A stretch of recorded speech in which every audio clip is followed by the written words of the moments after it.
menurut kami di Perludem sebetulnya mengangkat isu ini masih terus relevan gitu ya, karena sebetulnya dari sisi pembuat undang-undang, pembuat kebijakan belum ada belum ada keputusan resmi mungkin ya apakah revisi undang-undang pemilu ini lanjut atau ditunda gitu karena dari sisi paripurna terakhir ya paripurna terakhir itu kan juga tidak membahas soal prolegnas dan juga belum ada keputusan resmi misalnya yang mengeluarkan Undang-Undang Pemilu dalam prolegnas prioritas tahun 2021. Jadi ya kita berharap ya masih ada kemungkinan untuk direvisi walaupun sebetulnya menurut kami kalau memang mau direvisi ya sekarang adalah momen yang tepat ya dari sisi timeline karena kalau misalnya nanti diputuskannya ada revisi tapi di tahun 2022 justru khawatirnya akan mepet pembahasannya panjang gitu ya mepet sementara kalau kita merujuk ke tahapan pemilu di pemilu sebelumnya kan itu waktunya 22 bulan. Nah, khawatirnya akan semakin mepet ke tahun 2024 dan justru teman-teman penyelenggara pemilu justru akan terburu-buru gitu ya mempersiapkan aturan teknisnya ya seperti tahapan program dan jadwal. Pentingnya kerangka hukum pemilu. Nah, Amel kalau boleh aku share screen, nggak banyak ini sebetulnya slide-nya hanya ada 4 slide. Nah, sebetulnya kenapa penting ya, ini sering sekali kita dengar ungkapan seperti ini ya. Saya sendiri nyari-nyari ini sebetulnya yang pertama kali mengungkapkan mengeluarkan ungkapan ini siapa gitu ya, tapi Profesor Ramlan Surbakti gitu ya, beberapa pakar pemilu seringkali menyebutkan ini. Pemilu itu seharusnya predictable procedures, unpredictable result. Jadi tahapan-tahapan pemilunya gitu ya, prosedurnya itu ya harus bisa diprediksi. Sementara hasilnya ya nggak bisa diprediksi gitu ya, karena yang namanya kompetisi, yang free and fair election ya baru bisa diketahui hasilnya ya setelah dihitung gitu ya, setelah direkap, baru kita tahu siapa hasilnya. Jadi ketika masih ada dalam tahapan pemilunya, tidak boleh ada kita udah tahu tentu misalnya ada survei gitu ya, survei dan sebagainya yang akan menunjukkan elektabilitas misalnya, ya itu berdasarkan hasil survei. Tapi misalnya yang memastikan gitu ya, ini yang menang, ini yang kalah, misalnya seperti pemilu di Orde Baru yang pernah kita alami beberapa tahun yang lalu, ya, itu tidak sesuai dengan prinsip free and fair election. Nah, sebetulnya makna dari ungkapan ini ya, predictable procedures dan unpredictable result itu adalah ya tahapannya, prosedurnya harus bisa kita prediksi ya. Yang namanya pemilu itu kan ada timeline-nya gitu ya. Misalnya kalau di Undang-Undang Pemilu 7 2017 kan tahapan 22 bulan. Nah, itu harus jelas. Misalnya pendaftaran calon mulai dari kapan sampai kapan. Pendaftaran pemilih kapan, waktunya ya berapa lama gitu ya. Dan itu juga tidak boleh ada kekosongan hukum di dalamnya gitu ya. Tidak boleh ada misalnya seperti pengalaman kita menyelenggarakan pilkada di tengah pandemi kemarin gitu ya, yang kita tidak punya aturan dari sisi undang-undang pilkadanya yang mengatur secara adaptif dengan situasi krisis kita kan tidak punya sehingga semuanya harus diserahkan ke teman-teman penyelenggara pemilu. Nah, harapannya di dalam undang-undang pemilu itu jelas gitu ya, semua itu jelas, tahapan jelas, prosedur jelas sehingga teman-teman penyelenggara pemilu yang menyelenggarakan gitu tidak perlu ada multitafsir misalnya ya. Beberapa kali kan kita sering kali melihat ada perbedaan tafsir gitu ya misalnya di antara teman-teman penyelenggara pemilu. Misalnya yang baru-baru inilah misalnya kemarin soal mantan terpidana gitu ya, yang harus menunggu 5 tahun jedanya. Nah, ini 5 tahun jedanya ini setelah bebas murni atau bebas bersyarat sudah bisa mencalonkan. Ya, hal-hal seperti itu sebetulnya yang yang perlu kita hindari gitu ya, sehingga kerangka hukum itu ya penting untuk, mencakupi, semua itu sehingga tahapan-tahapan pemilu ini, bisa diprediksi. Nah, lalu, untuk bisa membuat tahapan pemilu gitu ya, turunan-turunan dalam pasal-pasal itu, predictable tadi gitu ya, bisa diprediksi tadi, ya tentu pertama, idealnya ya kita tuh tentu perlu tahu kita tujuan berpemilu ini apa gitu ya. Tentu betul bahwa tujuan pemilu adalah, suksesi kepemimpinan gitu ya, mengganti, presiden gitu ya, memilih presiden, kepala daerah, anggota DPRD, DPD, DPR, dan juga DPD. Nah, tapi tentu kan ada, tujuan-tujuan lain gitu ya selain, suksesi kepemimpinan itu. Nah, kalau kami biasanya di Perludem, ya melihatnya dari sisi proses dan hasil gitu ya. Kalau dari sisi proses berjalan secara langsung, umum, bebas, rahasia sesuai dengan prinsip pemilu jujur adil, dan kalau dari sisi hasil ya terpilih tadi ya, terpilih, presiden, kepala daerah, DPR, DPD, dan DPRD. Nah, lalu dari masing-masing proses dan hasil ini yang kemudian kita coba, breakdown lagi gitu ya, kita berpemilu ini, tujuannya apa. Misalnya dari sisi proses mempermudah pemilih, menyederhanakan jadwal gitu ya, biaya penyelenggaraan lebih efisien, terus beban penyelenggara pemilu juga, bisa diseimbangkan gitu ya.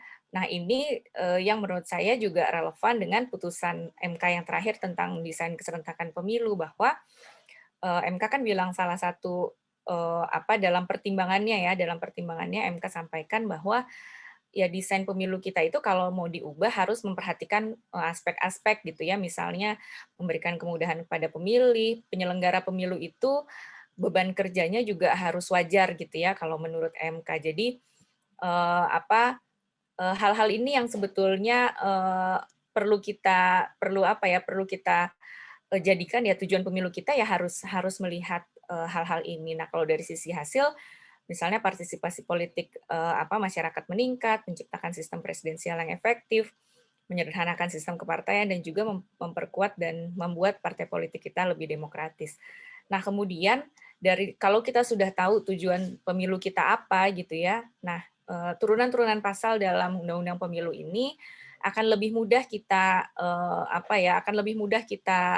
tuangkan gitu ya, karena kita sudah tahu tujuannya apa, sehingga pasal-pasal turunannya ya yang mengarah ke tujuan-tujuan pemilu kita ini apa gitu.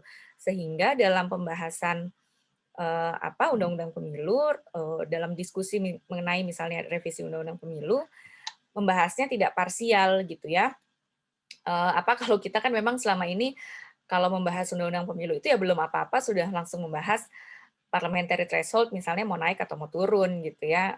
Ya sebetulnya ya wajar saja gitu ya kalau, pembahasan revisi Undang-Undang Pemilu ini penuh dinamika karena bagaimanapun juga ya pasti partai politik, fraksi-fraksi berhitung ya kalau mau, memilih, pilihan A, konsekuensinya apa terhadap, perolehan suaranya gitu ya di pemilu yang akan datang.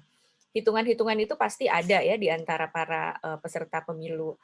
Sehingga memang, pengalaman-pengalaman pembuatan, undang-undang pemilu ini ada beberapa hal yang memang tidak pernah, ketemu gitu ya, tidak pernah bisa, satu suara ketika pembahasannya dan tidak jarang, ujung-ujungnya adalah voting gitu ya. Kalau yang terakhir kan bahkan di-voting sampai, di tingkat paripurna gitu karena nggak ketemu,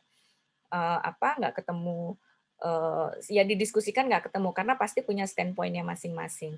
Nah, kalau kalau, sejak awal pembahasan revisi Undang-Undang Pemilu sudah membahas hal-hal yang parsial ini ya, sulit sekali memang untuk bisa kita punya, undang-undang pemilu yang utuh gitu ya, yang utuh dalam artian ya tidak sekedar soal hal-hal yang parsial tadi gitu ya, yang mengarah ke tujuan pemilu kita. Nah, lalu kira-kira apa saja gitu ya yang bisa diatur dalam, undang-undang pemilu. Nah, ini saya ambil dari sproject.org. Nah, sebetulnya kurang lebih, hal ini ya sudah diatur gitu ya, sudah diatur dalam, undang-undang pemilu kita. Misalnya soal alokasi kursi, masa jabatan, terus bagaimana hak pilih, hak dipilih, kebebasan, orang individu untuk berafiliasi ke partai politik, soal sistem pemilunya juga sudah ada, syarat-syarat untuk bisa, kandidat maju untuk kandidat terpilih juga sudah ada gitu ya. Syarat untuk partai politik bisa menjadi peserta pemilu, soal desain lembaga penyelenggara pemilunya juga sudah ada, pendaftaran pemilih sudah ada, pendidikan pemilih ada gitu ya. Proses pemilunya sudah ada, perencanaan pemilu ada gitu ya, bagaimana media, pemantau itu juga sudah diatur, integritas pemilu dan juga soal bagaimana kerangka hukumnya, kerangka penegakan hukumnya sebetulnya memang betul di Undang-Undang Pemilu kita ini sudah ada. Nah, cuman pertanyaannya kalau ditanya apakah itu sudah ideal, tentu saja belum gitu ya. Misalnya kalau soal alokasi kursi, kita sama-sama mencatat misalnya ada proporsi kursi yang tidak proporsional gitu ya. Misalnya ada daerah yang kekurangan kursi, ada daerah yang kelebihan kursi gitu ya. Yang ini belum pernah kita hitung secara proporsional gitu ya, alokasi kursi ini ya sesuai dengan jumlah penduduknya. Lalu soal misalnya sistem pemilunya ya, voting system, di dalamnya kan ada beberapa variabel ya, misalnya soal pemberian suara, ambang batas, besaran daerah pemilihan gitu ya. Nah, memilih variabel-variabel sistem pemilu ini yang kemudian kan kita sistem pemilunya sistem proporsional ya. Jadi ketika kita memilih variabel-variabel sistem pemilu ini ya juga jangan sampai mengurangi tingkat keproporsionalan hasil pemilu kita gitu. Nah, ini yang kita biasanya ya hal ini yang selalu menjadi perdebatannya di antara peserta pemilu itu gitu, karena pasti ya tadi ya sudah menghitung, karena bisa dibilang pilihan sistem pemilu yang akan mempengaruhi perolehan kursi nantinya di pemilu selanjutnya. Nah, atau misalnya soal otoritis lembaga penyelenggara pemilunya gitu ya, desain kelembagaan penyelenggara pemilu kita kan kalau menurut kami sendiri yang sebetulnya desain yang ada, bentuk yang sekarang gitu ya, itu masih belum final gitu ya, transformasi yang dialami oleh penyelenggara pemilu itu masih yang kami rasa masih terus bertransformasi gitu ya. Kita masih mau cari bentuk sebetulnya lembaga penyelenggara pemilu kita ini bentuknya apakah kotak, apakah bulat, apakah lonjong gitu ya, karena berdasarkan beberapa kali pemilu kan kita melihat misalnya ada beberapa kewenangan, ada beberapa kondisi di mana kok sepertinya di antara penyelenggara pemilu yang seharusnya satu kesatuan fungsi, justru tiga ini ya, KPU, Bawaslu, DKPP, kok sepertinya berjalan sendiri-sendiri gitu ya, padahal kalau di dalam Undang-Undang Dasar kita ya pasal 22 itu kan disebutkan suatu komisi pemilihan umum yang tidak menunjukkan nama sebuah organisasi tapi satu kesatuan fungsi penyelenggaraan pemilu. Nah, ini sebetulnya yang perlu kita tata juga dalam regulasi kita dalam undang-undang pemilu kita. Nah, jadi sebetulnya kalau perdebatannya yang banyak di publik soal apakah pilkada serentak 2024, apakah pilkada serentak perlu dinormalisasi jadwalnya gitu ya di 2022, 2023 gitu, apakah semuanya di 2024? Ya sebetulnya masih banyak hal lain yang juga perlu kita benahi, yang perlu kita tata dalam undang-undang pemilu kita. Nah, lalu kemudian apa yang perlu dilakukan gitu ya kalau ternyata ini ternyata sudah diketok gitu ya, kalau misalnya ternyata sudah dipastikan secara resmi undang-undang pemilu tidak direvisi. Ya tentu ini menjadi pekerjaan beratnya teman-teman penyelenggara pemilu gitu ya, selayaknya pilkada di tengah situasi pandemi kemarin gitu ya. Penyelenggara pemilu tentu perlu melakukan simulasi gitu ya, melakukan simulasi lalu juga membuat pemetaan mitigasi karena nanti tahapan akan sangat berhimpitan gitu ya, dalam 1 tahun akan ada semua jenis pemilu disimulasikan, apalagi kalau pilpresnya 2 putaran ya tentu harus disimulasikan semuanya gitu ya. Mitigasinya seperti apa, bagaimana mengantisipasi petugas agar tidak kelelahan gitu ya, membuat ya walaupun sulit juga gitu ya membuat pekerjaan, kan MK sampaikan bebannya harus wajar ya, tapi kalau di dalam 1 tahun semua jenis pemilu ya tentu bebannya akan sangat berat sekali. Nah ini yang perlu, ya KPU perlu mensimulasikan dan juga, saya rasa, mencoba perlu di antara penyelenggara pemilu sendiri, tentu bukan KPU sendiri yang melakukan simulasi, harus bersama-sama dengan, Bawaslu dan juga DKPP duduk bersama gitu ya. Karena misalnya, KPU kemudian memutuskan, untuk progresif gitu ya, ada hal-hal yang KPU putuskan untuk progresif yang akan diatur dalam PKPU atau Juknis KPU. Tapi kemudian ini yang juga harus dikomunikasikan agar jangan sampai ketika KPU progresif kemudian ini digugat oleh penyelenggara pemilu yang lainnya dengan dalih kan tidak diatur dalam undang-undang pemilu gitu ya. Ada pengalaman misalnya soal sipol gitu ya, itu kan salah satu bentuk KPU mencoba progresif gitu ya, tapi kemudian dipermasalahkan karena eh, apa tidak diatur di dalam undang-undang pemilunya. Nah ini yang harus didudukkan bersama juga gitu ya. Tentu ketika KPU melakukan simulasi ini juga tidak sendirian, tapi juga bersama-sama lembaga penyelenggara pemilu yang lainnya.